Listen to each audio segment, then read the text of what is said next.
দইওয়ালা, মিষ্টি দই, মিষ্টি দই। তুমি অন করে ডাকছো কেন চোদনা? দই কিনবে নাকি মারা? না, তো আমি দই কিনবো না, আমার পকেটে তো পয়সা নেই। ধুর বাড়া, পকেটে পয়সা নেই, দই জ্বালায় রাখছিস বোকাচোদা।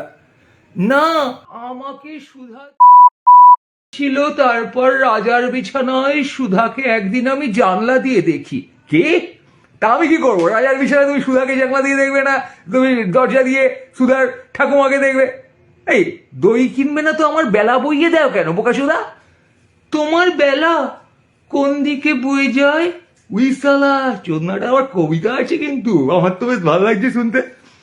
না, আমাকে তুমি বলো, তোমার দই বেচতে বেচতে যে সময় চলে যায় সে সময় কোন দিকে যায়?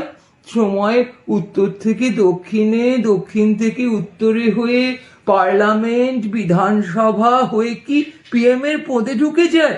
উইস্তলা, এ তো পলিটিক্যাল মাল। দইওয়ালা কোথায়? দই দই, ও দইওয়ালা। আরে বাড়া, কিনবি না? পয়সা নেই, পেটিএম করে দিবি। আমি তোমায় পেটিএম করে দিতে পারবো না, আমি না পাসওয়ার্ড ভুলে গেছি, আর আমার ইউপিআই সেট করা নেই। আরে দূর বড়া, সেট করা নেই ইউপিআই তো করে নেয় না, তুই জিপে দিয়ে দিবি।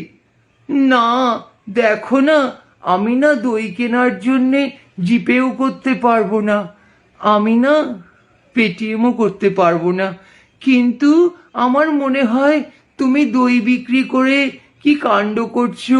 আচ্ছা, দুয়ারে দই আছে তোমার? দুয়ারে দই? দুয়ারে মদ আছে বাড়া, তুই মদ খাবি? আমি না মদ খেলে কেমন বেসামাল হয়ে যায়। তাহলে একটা বিড়ি খা।